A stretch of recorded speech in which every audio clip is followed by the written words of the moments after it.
Information to get out.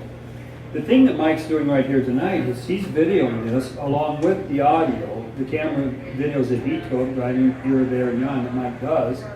He's putting it to Dave Janda's audio with Dave Whittington.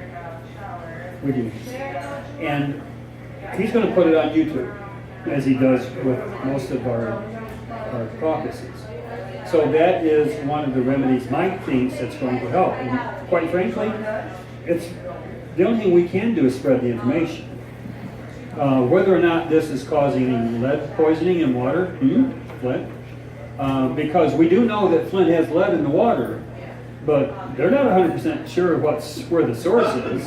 What they know is the Flint River water didn't get treated and it became cloudy water. They know that, but they don't know where the lead came from. They know they have lead. Some say it's the pipes. But was it Pennsylvania or New York? They have a couple of big cities that have a lot of lead in their water right now that they're having to do bottled water. So the problem is what source is the lead coming from? And there are metal particulates in the sky. This is known that they're there. Debate is why they're there to put them there when they got there. But this seminar is giving some answers, but it does not give too much hope. So if you have some questions, ask the questions, and we'll try to answer. Let me say this too. Dennis called me after he heard that interview, and I listened to it about 11:30 that night. So that I then tuned in, and I was glad that Janda had him on there. And he's not an expert in remediation. Once we create the awareness, the brightest of the bright on the planet will marshal their intellectual power and scientific backgrounds to resolve or do what is necessary for the planet to heal itself. And as you're thinking through this, it's important to understand and realize, and you heard him say that this is not Al Gore with climate change. This is GeoEngineering. This is specifically done by a group of people thinking they can moderate, control, and even use the weather as a weapon. What you may not know is there's a treaty among nations where we have agreed not to weaponize the weather. Now, if there is a treaty among nations by which we had 67 votes in the Senate to advise and consent, because it was a real treaty, if there is a treaty among nations not to use weather, to weaponize weather, then that would give some very good veracity to this contention that these things are going on. It's hard for us to get it in our minds, to get it in our heads about what's actually happening here. It's very depressing. But like Mike just said, there's hope that the brightest and the best can give remedy. Dave Whittington doesn't give remedy. He's identifying the problem. I'm not sure what I think about it. What I know is there's something going on up there that they're not telling us about. I know that. I don't know how much to credit the contrails and chemtrails. I don't know the exact science of it, but we need to get some people who do know the science of it to get involved in the conversation. So go ahead and ask some questions. You know, I was just thinking of Noah's Ark and how God put Noah in charge. Once the ark landed and the waters receded, the animals went out, and we had the earth. Noah had the earth to take care of, and they had to repopulate, and we had to take care of the animals and the earth. And our governments worldwide are breaking that. They're going against that. And the only thing I can think of, I think this is something we should more work on than even the politics of what's going on. I know one thing I'm going to do come Monday. I'm going to be making a lot of phone calls. Bob Young, Bill Schuette, Washtenaw County Commissioners, John Taylor, everybody I can call, because they need to see this. And what would the governor say? If the governor saw this, and if we could pressure Governor Snyder and Lieutenant Governor Calley to do something about this in the state of Michigan. and just stop the chemtrails. Can the governor say no to that? Can you tell the federal government no? No, because the state of Michigan doesn't have any control over that airspace up there. That's federal airspace. They're poisoning us. The governor can't do something about the FAA, I'll put it that way. This has to be done through the cognizant understanding of these federal agencies. It couldn't be done without their understanding. And this isn't political either. No, it's not political. And that's one reason why you're not going to get anybody to do anything about it, because everybody's tied up with politics right now. But the state of Michigan could likely bring an action against those federal agencies that have responsibility and oversight. Like resolutions? You can do resolutions, Okay. fact-based resolutions. Do fact-based resolutions. We'll have to get People Bill do Gordon that. on this. Pardon me? We'll have to get Bill Gordon on this for issues committee. Yeah. Yeah.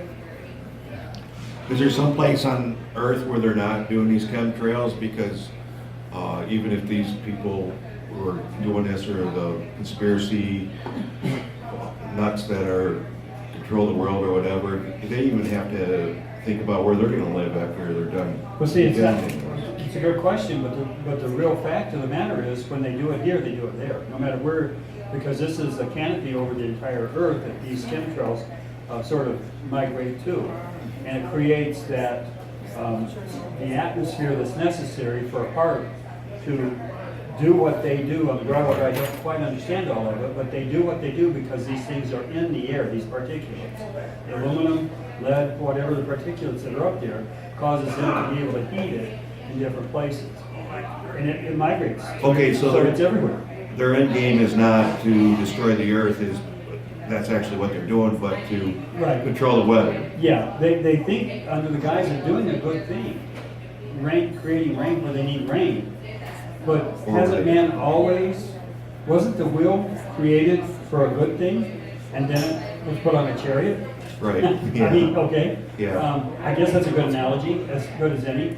They are creating this in order to do a good. Tesla was a good person, Nikola Tesla.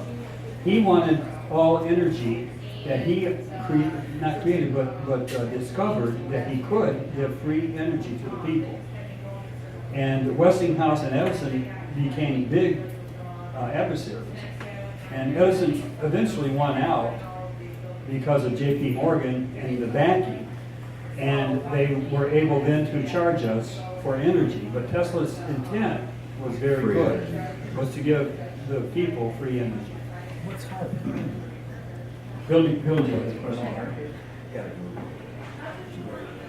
Yeah, I was listening to, you're talking about the atmosphere and all this. Bob Ducos was talking here about 3 weeks ago that NOAA, the National Oceanic Atmosphere Association, whatever you call it, and he was saying that NASA talked about the satellite imaging to get the Earth's temperature was the best and most accurate. Well, now the NOAA's taking that and they're using these monitoring stations around the world. But what they're doing, they're only using like half of them, and they're all located in urban areas or any area where the temperature's up. That's why they're getting the stuff. But talking about that, with their involvement with monitoring the weather stuff, I don't get on computer and stuff and know what you guys do. Do you know of anybody, if they're involved in this, they've got a hand in this? NOAA? Yeah. I would say that something this large could not be accomplished without the complicity and contributions of NOAA. Yeah. I'm guessing, but I would say that this couldn't get through without them knowing. That's what I was thinking too. Yeah, go ahead, Joe. Yeah, it's I think it's pretty easy to differentiate a contrail from a chemtrail, and the respect that with a contrail, which is supposedly just water vapor, dissipates within seconds, where the chemtrails will linger up there for hours, and that's what we see. And Mike and I watched one of those planes as it switched from putting out a regular water vapor contrail to a chemtrail, because then it started to linger up there. Yeah. And, And like they said, they don't stop contrails, start and stop. They don't start and stop contrails. You will see chemtrails begin, and then they stop them, and then they'll start. You'll see that. so they're obviously switching from one tank to another. Yeah, something like that. And was this the same broadcast that you aired a couple weeks ago, Mike? Yeah. Oh, the second one. Because in the previous one, they had mentioned the Koch brothers, who own a number of these coal plants. Well, I don't know if they own this particular coal plant, but the one in Bay City is going to be shutting down. And prior to that, they're going to offer tours to the public. So I was thinking that maybe if a number of us want a caravan out there, we could make a field day trip out of it and see what these coal plants are like. Okay, spell the word coal. It's not coal. Coal plant. Coal ash. Coal ash. Yeah. It's a derivative of spent coal. A light just went on in my brain on something. I'm It just went out wondering. or went on? Went on. Connie Coletta comes in here quite often, and I just wondered if you've ever talked with him about this. And I just wondered also at Willow Airport if if he's aware if any of his planes and jets are doing this. Okay, I'm going to try to be kind, and Connie Coletta is coasting. He's not the man or the person that he used to be.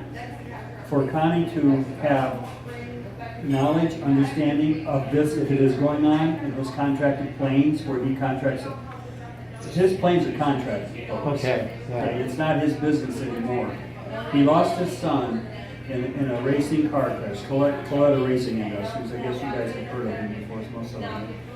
But since he lost his son, Connie has not been the same man. So to ask him to be held accountable for what's going on in his name by either CIA, because they're the contractors, folks, that uses Coletta Airlines, and there's some folks in here that use it, come in here, over here now, he was just here taking pictures while ago. They can verify that Coletta Airlines flies cargo all over the world for the three-letter CIA people. You think he would help out and protest this What I'm too? trying to tell you, Tim, is no. No. He wouldn't. He doesn't care anymore. Okay. He's coasting. He's trying to live his life simply. Yeah. Okay. That is Coletta Airlines. That's Coletta Airlines over here. He comes in here, he'll buy his breakfast, and he'll leave $1 tip. And then he'll complain about the salad costing too much. And he is a millionaire. Yeah. Okay. So all I'm saying is sometimes you just gotta let fellas, alone and respect, because he can't do something for you. Okay. This is not a great note to end on. Usually I'm ranting and raving and wanting to get people riled, but this is something that's very serious, and you can contribute to a solution by making other people aware, so that when it comes time for that elected one, who maybe we did through a third rail party, and he's an actual constitutionalist, when it gets on his ear, maybe he can have those brightest and the best scientific minds come up with a solution that we don't have. Because we're sitting here a little bit dry, a little bit high, a little bit dry, not having an answer to this problem that our grandchildren are going to be facing. I don't like not having a solution. When I bring you the problems that I see, at least, the way I think they are, I at least give a solution that I think will work. I may be wrong, but at least I have a solution. Right now I don't on this. I don't have a solution on this. Mike gave me hope by saying one day we will get the brightest and the best science people who will have a solution. But Dane Wiggington said we may not have time. So the sooner you can get that information out, the better. And for those who just came in, maybe Mike, you can give them the sites to go to and see if they didn't get to see them. And folks, this is, like I have said before, sometimes our numbers aren't what we would like them to be, but we never do have a bad caucus. It's always good. And I do appreciate you coming out, no matter if we have a different candidate that we're supporting, which you know now I'm not supporting anyone. I think we have a failed election getting ready to happen. And I also think it's a contrived failed election. So I'm not real thrilled, and I know you're not thrilled to hear it, but we will see if that's so or not. And there are a lot of people talking about it right now, more than I. And I've been talking about it for about 6 months or better. So on that note, we will end. Thank you for coming out tonight. Appreciate it. Drive safely home.